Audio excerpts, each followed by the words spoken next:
This is the story of a man who woke up after being buried alive. It's a horror story that has been with us for centuries.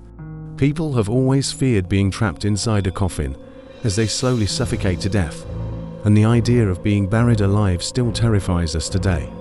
But it wasn't until the 18th century that the fear of being buried alive became widespread. Back then, it was common practice to place bells on coffins, so that if someone was buried too early, they could ring the bell and someone would come to dig them up. But sometimes the bells were muffled or the weather was too loud. So a new invention called the safety casket was created. It had a glass panel in the lid so that someone could see if you were breathing. And even still, people would sometimes wake up during their autopsy. There are many documented cases of this happening. One woman even wrote a story about it, but no one believed her until she woke up during an autopsy and started screaming. Well, it turns out that the fear of being buried alive is a real phobia called taphophobia, and the scariest part is that it can make your worst nightmare come true.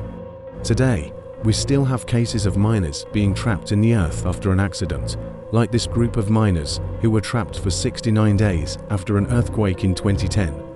Or what about this building that collapsed in Bulgaria in 2022? The whole thing just caved in. So the next time you're outside, just take a second to appreciate how lucky you are to be alive.